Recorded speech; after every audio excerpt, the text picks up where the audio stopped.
Loktargar friends, hey everybody, it's Jason Blaha here, and it's time for another Orc Mode workout. And today is Dynamic Effort Squat and Deadlift Day. I'm changing my format now, and the only problem I ran into is that I don't have enough bands. My bands and actually extra chains and stuff are late being delivered. They're out for delivery right now, but they're actually several days later than I expected them. I thought I would have all this stuff by today. I'm adjusting all my band tensions, my weights, and I'm going to kind of run over to what they are messing with at Westside, because I've looked into it, talked to a number of coaches, of different people who are doing this stuff. And yeah, I'm going to go ahead and do their 50, 55, and 60% waves on 5x5, and then a lot of singles on the Sumo. But that means more band tension and more explosiveness. So as of right now, I've only got 80 pounds of band tension on here because that's all the bands I have. And yes, I've measured it, and I might do some stuff later to show you guys how to measure all of it. I actually have scales for it. I actually have digital scales, and I got that idea from Chris Duffin. So at this point, all my chains, all my bands, everything I'm going to know, within a pound or two at any given time, what I've got at the top and the bottom of every lift. None of this estimating. We need to know. And everything needs to work off percentages, and that's how we know how strong we are at the bottom of a squat. A bench press, everything else. So this stuff needs to be, relatively exact. Doesn't need to be ambiguous. And at this point, though, I really needed a little more attention, and I could tell that on this. Now, once you cut down to these sort of percentages, though, you can really tell the difference in why you can do the real short breaks. Because honestly, I felt like on my deadlifts today, I was basically sometimes waiting for chalk to dry, to the point to where I didn't even put liquid grip on every time. I think I reapplied it twice through my 10 singles just because I didn't want to wait for it to dry, because I felt ready to pull again every 60 seconds or less. So honestly, it's like my 10 singles took less than 10 minutes on that. With the speed bench here, yeah, I did what they normally recommend, and just do 90 seconds.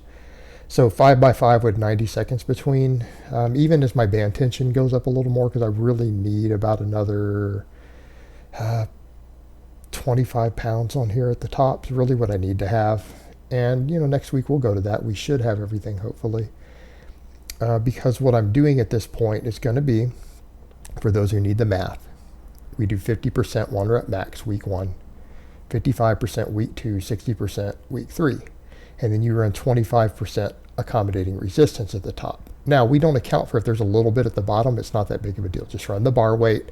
And so what if you go 10 pounds over at the bottom, or 5 pounds, or whatever you happen to have in chains, bands? Doesn't matter, because we're dealing with very, very light weights.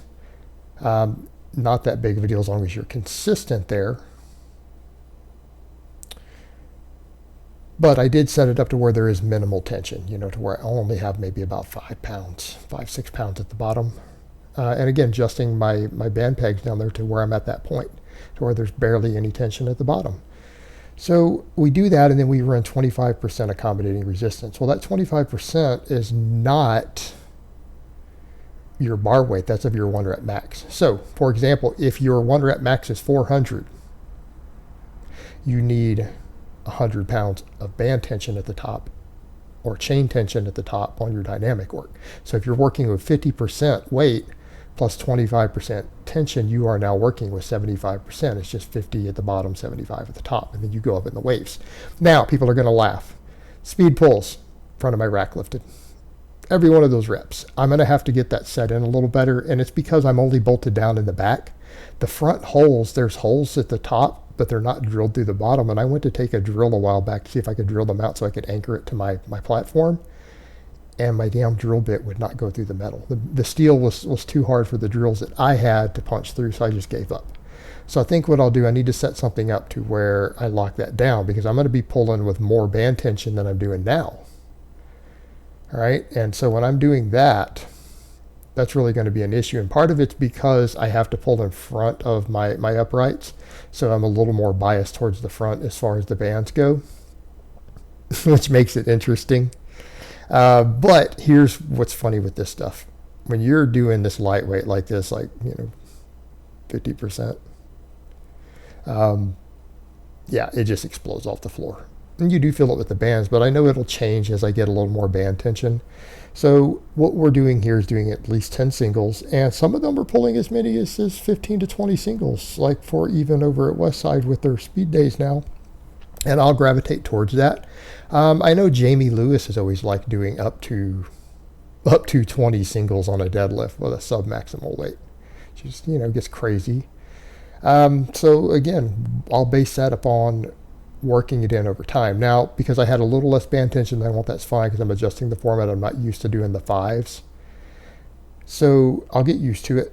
And again, this is going to give me a little more recovery the way I'm doing this on these days to work in more assistance movement. So I can go a little harder with the accessory work, which is good. So this is going to be, again, a slightly different format. But I feel like I've been making progress so far. I think these adjustments are going to be very, very helpful.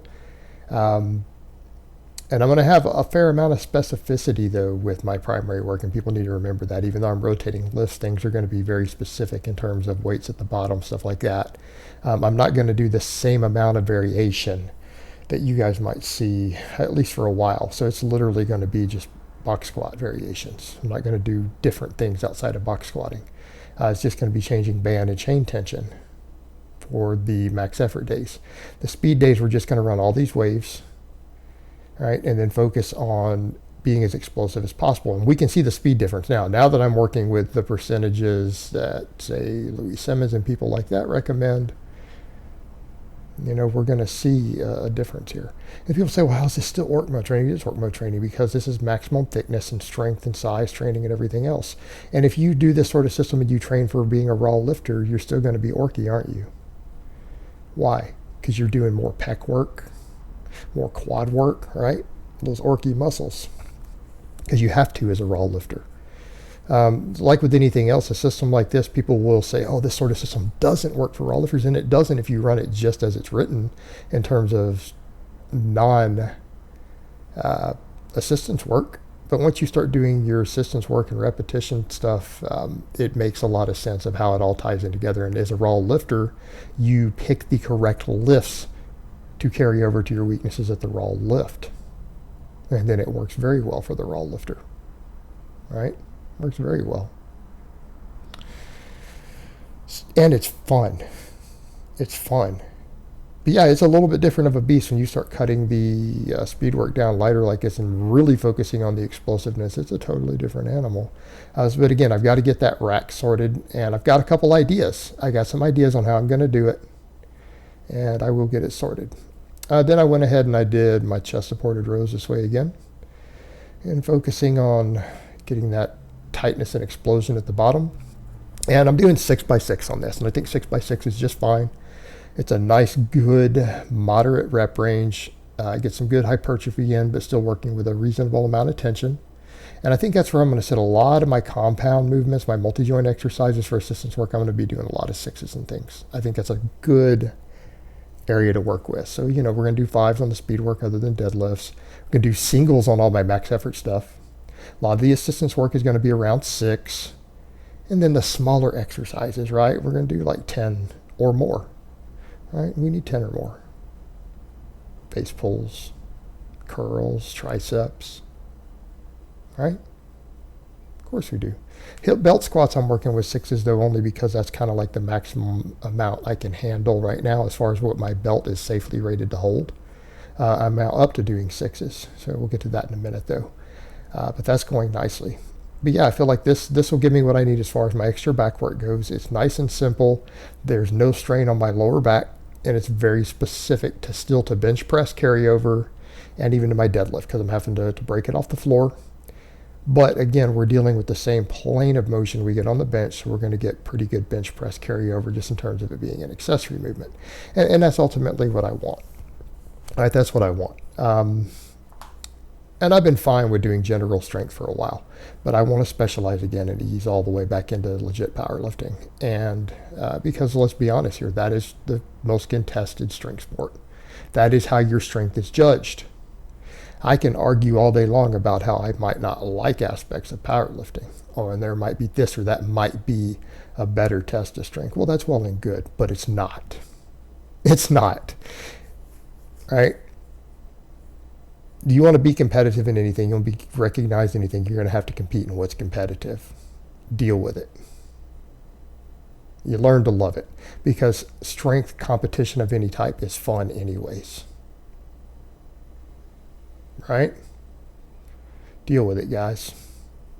And believe me, I'm the first person to bitch about the bench press being a test of strength.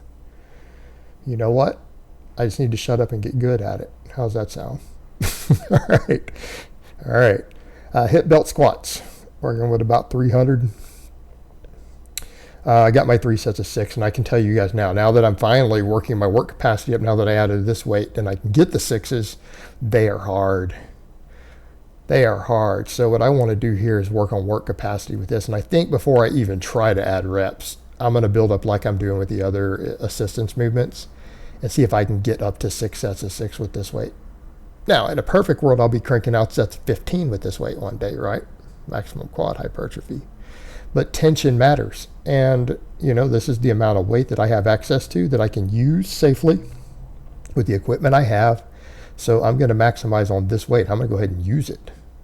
I'm strong enough to rep it, so I might as well rep it. And we'll build work capacity with this weight, get it to where we can do 6 sets of 6 with it. And when I can do 6 sets of 6 with it, then I can start adding reps. But this 3 sets of 6 was pretty tough. I'm feeling it in my quads. And this is one of those I probably need to eventually get a side view. A lot of people will be surprised, like, I don't think you're hitting parallel. I bet you I am, because I know what I feel like when I'm below parallel on a box. I know how my hips feel, and yes, this feels different, but I really do need to eventually just go ahead and get a side shot, just like I did on the box, because people on the box, some people are like, oh, I don't think you're hitting depth, and then I show the actual depth. On the fixed box, I can't change the box height, right? Even with my pad on the top, and I'm like 2 inches below parallel, right, with my hip crease. So I think people would be the same thing with this. You just do the angles of the camera, you might be surprised, because the goal is to be hitting parallel on this, but I don't feel like I can go deeper. Like that's as far as my hips are opening up, so I'm stretching them at the bottom, which is good, because so let's say it is only a hair below parallel and it's barely below meet legal depth. Well, if that's where my mobility stretches to, that's what we want, because that means we get a stretch reflex right at meet legal depth. Well, that's perfect. That's what I want. So finding a hip placement, a foot placement that does that is good. Now, if I'm a little high, I'll have to adjust and I'll have to work on that mobility. But I do need to check that eventually and find out, so that we know for sure. It wouldn't be a bad idea, because someone did bring that up. And, you know, fair enough. I need to measure it, don't I? All right, guys, well, that's really all I have to say on that today. I hope it's been informative, and I will talk to you guys next time.